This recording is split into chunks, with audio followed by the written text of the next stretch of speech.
Sachin Pilot is now openly a dissident. Urmilesh ji, आपसे पूछना चाह, how does Congress avoid this happening in Karnataka? देखो मैं I think I will I'm fully endorse the view of Mohan पाई साहब कि one day Mr. D.K. Shiv Kumar will become Chief Minister of Karnataka, but not this time. I do not believe in predictions. Most of the journalists they predict so many things, but I do not predict.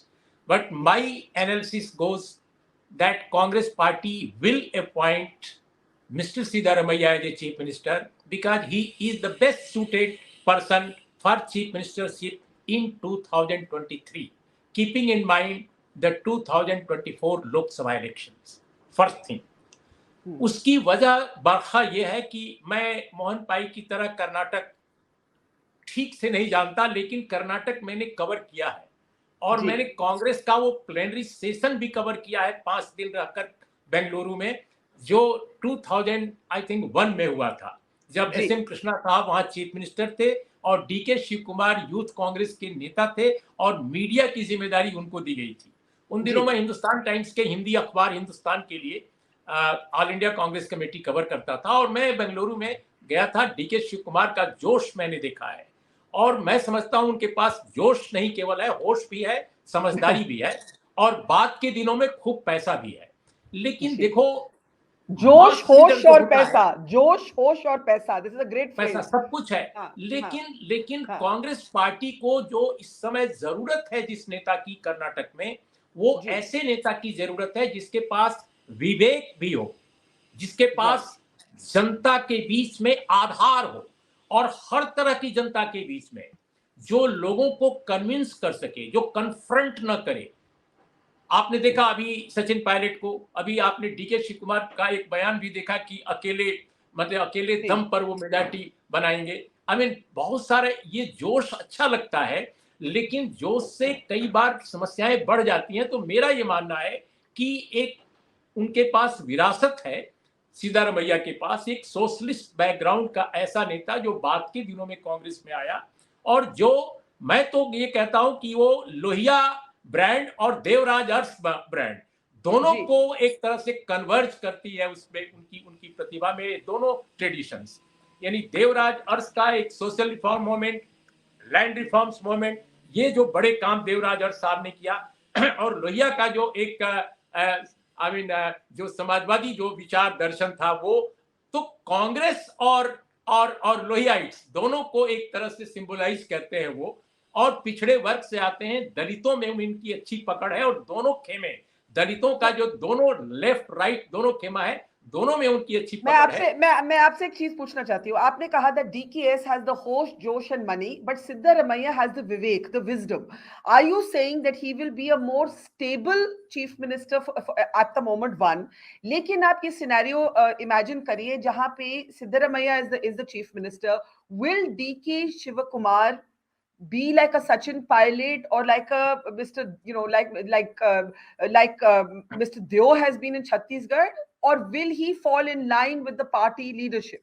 Urmilesh ji, and then Mohan wanting to make a point. Urmilesh ji, देखिए, मेरा मानना है, मैं राजेश पायलट को बहुत बेहतर ढंग से जानता था, बहुत अच्छे संबंध थे हम लोगों के, बहुत समझदार नेता थे। बीच में उन्होंने भी कांग्रेस में जब जितेंद्र प्रसाद जी का इलेक्शन आया तो उन्होंने सोनिया गांधी की मुखालफत की थी, लेकिन मेरा मानना है कि वो गंभीर और समझदार नेता थे। सचिन पायलट से भी मुझे आशा थी कि वो बहुत अच्छा परफॉर्म करते रहे हैं और वो ऐसा ही करेंगे, लेकिन जिस तरह पेशेंस वो लूज कर रहे हैं, मुझे लगता है कि वो उनके लिए नुकसानदेह होगा। डी.के. शिव कुमार कभी सचिन पायलट नहीं बनेंगे, नेवर। सचिन पायलट आप याद रखिए, गुड़गांव के होटल में भारतीय जनता पार्टी के लोग कहते हैं, मतलब मैं नहीं जानता, मेरे पास कोई प्रूफ नहीं है, लेकिन लोग कहते हैं कि बीजेपी से हॉबनॉबिंग के साथ गुड़गांव उनके विधायक आए थे। तो वो गलती डी.के. शिव कुमार कभी नहीं कर सकते, क्योंकि वो बुनियादी तौर पे anti RSS, anti BJP, anti Jana Sangh मिजाज के नेता है, तो वो काम वो नहीं कर सकते। ये मैं समझता हूं कि सचिन पायलट के पास अंग्रेजी की पढ़ाई लिखाई है, अंग्रेजी प्रेस में उनकी बड़ी पकड़ है, लेकिन उनके पास जमीनी समझदारी नहीं है, इसलिए वो स्टुपिडिटी ये कर रहे हैं। मुझे माफ कीजिएगा ये शब्द यूज करने के लिए। इस समय सचिन पायलट जो काम कर रहे हैं, मैं जयपुर हाल में गया था, वो बिल्कुल कोई समझदार नेता नहीं करेगा। बिल्कुल मैं खत्म कर रहा हूं। मैं डीके शिव कुमार को जितना जानता हूं, उनको उनके नौजवानी के समय मैंने देखा है, और वो इस तरह की गलती कभी नहीं करेंगे। मेरा ये मानना है कि कांग्रेस पार्टी में जो आमतौर पे जिसकी जो दो कह रहे हैं कि अरे चीफ मिनिस्टर नहीं चुन पा रहे हैं, देखिए 2-3 तरह की डेमोक्रेसी अपने देश में है। एक तो कम्युनिस्टों की है जो डेमोक्रेटिक सेंट्रलिज्म कहते हैं कि ज्योति बसु का नाम प्राइम मिनिस्टर के लिए आ जाता है लेकिन पार्टी रिजेक्ट कर देती है। एक डेमोक्रेसी बीजेपी की है जो नागपुर से तय हो जाती है। एक डेमोक्रेसी कांग्रेस की है जो अराजकता के हद तक चली जाती है और 3 दिन 4 दिन 6 दिन लग जाता है चीफ मिनिस्टर तय करने में। कांग्रेस को वो कम करना चाहिए। राहुल की लीडरशिप अब आई है, इन लोगों को 2 दिन के अंदर तय कर लेना चाहिए, आज अनाउंस करना चाहिए। और मेरा ये मानना है कि सीधा रमैया और डीके शिव कुमार में आधा आधा ये टेन्योर कर सकते हैं। 75 इयर्स वो बिता चुके हैं। और देखिए बिल्कुल आखिर में मैं कह के अपनी बात खत्म करता हूं कि छत्तीसगढ़ में वो वायलेट किया वो फार्मूला, इसलिए कि भूपेश बघेल जम गए, दोनों की उम्र कम थी, लेकिन यहाँ 75 इयर्स के आदमी है, ये So you are 2.5 साल में suggesting a rotational 77 प्लस हो जाएंगे। ऐसे उर्मिला जी, आप सजेस्ट कर रहे हैं रोटेशनल फॉर्मूला जो छत्तीसगढ़ में होना था लेकिन हुआ नहीं, रोटेशनल फॉर्मूला? जी हाँ, मैं वही कह रहा हूं कि बेहतर ये होगा कि 2.5 साल सिद्धारमैया को भी दिया जाए और नेक्स्ट इलेक्शन से पहले 2024 के बाद शिव कुमार को दिया जाए। 2024 से Siddaramaiah, I think he will be best suited for Congress. You have said lot of things. You have said DK Shiv Kumar. Just one second, just to summarize for anyone who didn't follow some of the Hindi, I'm just summarizing it. DK Shiv Kumar has will not show the stupidity. मैं उर्मिलेश जी का word use कर रही हूँ. Will not show the stupidity of Sachin Pilot, quote unquote. The Congress is best placed to start with Siddaramaiah, and as Siddaramaiah turns a certain age threshold, give the chief ministership to DK Shivakumar. That was supposed to be the formula in Chhattisgarh. It didn't really take off.